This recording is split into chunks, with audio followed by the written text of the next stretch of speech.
មេអត់សូវតែចាក់ដាក់ស៊ុបចិនក្តៅៗហើយមកឆ្នាំងចេះមកនិយាយពីថាបែកញើសជោគអាវហ្មងហើយបើប្តីខ្ញុំវិញនេះ enjoy សាហាវនិយាយមែនស៊ុបបដាមើលបាល់បដានិយាយទៅអត់ខ្វល់អីទាំងអស់ខ្ញុំថតនេះក៏ដឹងដែរតតែស្រែកហាទឹកងើបមកឡើងហើយបើកូនខ្ញុំវិញម៉ែអើយចង់ស៊ុបអីស៊ុបទៅអូនចង់ញ៉ាំភីសានិយាយទៅអត់ខ្វល់ជាមួយអ្នកណាទាំងអស់ឥឡូវយើងទៅធៀមបន្លែធ្វើស៊ុបជាមួយខ្ញុំទាំងអស់គ្នាហើយបន្លែខ្ញុំថ្ងៃហ្នឹងគឺអត់មានអីច្រើនទេមានតែ3មុខនេះឯងគឺស្ពៃចង្កឹះបន្តិចស្ពៃទឿបន្តិចហើយនឹងតកួនបន្តិចណាបើមានផ្សិតមកចូលទៀតកាន់តែឆ្ងាញ់ណាតែខ្ញុំអត់បានទិញតុកទេដោយសារចង់ញ៉ាំភ្លាមអញ្ចឹងបន្លែក្នុងទូខ្ញុំមានអីគឺខ្ញុំយកនឹងមកធ្វើហ្មងខ្ញុំមានស្ពៃក្តោបដែរតែខ្ញុំអត់ដាក់ដោយសារខ្ញុំចាប់បន្លែនេះមកឃើញថាវាច្រើនអញ្ចឹងក៏ដាក់តែប៉ុណ្្នឹងទៅហើយបន្លែហ្នឹងគឺខ្ញុំកាត់វាដាក់ចូលគ្នាហ្មងអត់មានបបែកទេ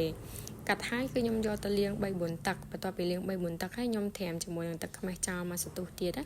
ឥឡូវយើងមកត្រាំសាច់យើងវិញហើយសាច់នេះក៏អត់មានអីពិបាកដែរដោយសារខ្ញុំទិញសាច់គោមកខ្ញុំស្លាយវាទុកហ្មងស្លាយស្ដាងទុក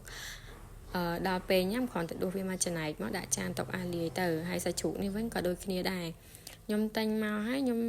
សាច់នេះគឺសាច់3ជាន់ណាខ្ញុំស្លាយវាស្ដាងទុកអញ្ចឹងណាដល់ម៉ោងញ៉ាំគឺយើងអាចយកមកចេញក្រៅទុកអាលាយទៅយើងយកទៅធ្វើស៊ុបឬសាច់អាំងអីបានហើយឥឡូវយើងមកត្រៀមដុំស៊ុបសម្រាប់ទៅធ្វើទឹកស៊ុបវិញណាដុំស៊ុបនោះគឺទិញមកកញ្ចប់វាមាន2ដុំណាហើយក្នុងមួយដុំហ្នឹងក៏ខ្ញុំអត់ដាក់ទាំងអស់ដែរគឺខ្ញុំកាត់វាមកកណាត់ចេញណាខ្ញុំដាក់តែមួយចាហៀងទេហើយបន្ទាប់ពីត្រៀមដុំស៊ុបហើយឥឡូវយើងមកត្រៀមទឹកជ្រលក់យើងវិញទឹកជ្រលក់ខ្ញុំគឺទឹកជ្រលក់តាមហូរគឺខ្ញុំដាក់ខ្ទឹម3-4កាពឹសទៅប៊ីចេងបន្តិចស្ករយ៉ាងច្រើនទៅហើយម្ទេសដាក់តាមការចូលចិត្តមកខ្ញុំបុកវាឲ្យម៉ត់ហើយខ្ញុំបន្ថែមតាហូរ5-6ដុំច្បល់វាក្នុងនឹងជាមួយគ្នាហ្មងបន្ទាប់ពីច្បល់តាហូរមកហើយយើងបន្ថែមដល់គោខាប់ជាមួយនឹងទឹកត្រីបន្តិចមកហើយយើងច្របាច់ក្រូចឆ្មា3-4ចំណិតមកនិយាយទៅចង់បានជូរប៉ុណ្ណាយើងដាក់តាមការចូលចិត្តរបស់យើងមកណាហើយបន្ទាប់ពីដាក់ក្រូចឆ្មាហើយយើងច្បល់វាឲ្យម៉ត់ឲ្យសព្វល្អទៅមើលទៅសព្វល្អហើយខ្ញុំបានបន្ថែមទឹកបន្តិចទឹកឆ្អិនណាព្រោះវារៀងខាប់ពេកយើងបន្ថែមទឹកប៉ុណ្នេះទៅគឺល្មមហ្មងអត់ខាប់ពេកអត់រាវពេកហើយយើងឥឡូវទឹកជ្រលក់យើងរួចរាល់ហើយយើងដល់ម៉ោងធ្វើទឹកស៊ុបហើយ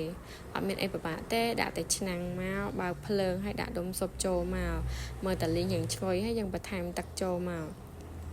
ហើយបន្ថែមទឹកសម្រាប់តែដុំស៊ុបកន្លះដុំហ្នឹងទៅបានហើយដោយសារខ្ញុំញ៉ាំតែ2នាក់ប្តីខ្ញុំអញ្ចឹងគឺខ្ញុំដាក់ទឹកតែប៉ុណ្្នឹងឯណាហើយខ្ញុំបានបន្ថែមដុំស៊ុបមួយដុំប៊ីចេងបន្តិចហើយនឹងស្ករបន្តិចនិយាយទៅគ្រឿងគឺខ្ញុំដាក់តែប៉ុណ្្នឹងទេហើយខ្ញុំគ្របវាទុកចោលហើយឥឡូវយើងមកត្រៀមសាច់វិញហើយសាច់យើងលាយទឹកកកហើយយើងយកវាមកដាក់ថាសហើយខ្ញុំបានបន្ថែមគៀវចំនួន6-7គៀវទៀតណាទុកឲ្យកូនខ្ញុំហើយខ្ញុំបានគោះពងមាន់ដាក់នៅក្នុងសាច់គោនឹងមួយដែរហើយឥឡូវទឹកស៊ុបយើងពុះហើយ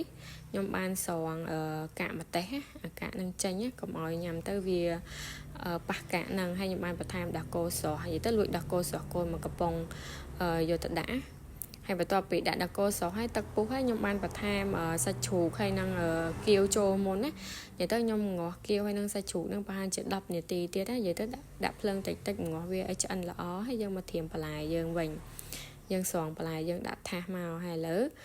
បន្លែក៏រួចរាល់ទឹកជ្រលក់ក៏ហើយអស់ឥឡូវយើងដល់ម៉ោងញ៉ាំហើយវីដេអូហ្នឹងក៏ចប់ដែរបាយបាយអ្នកទាំងអស់គ្នា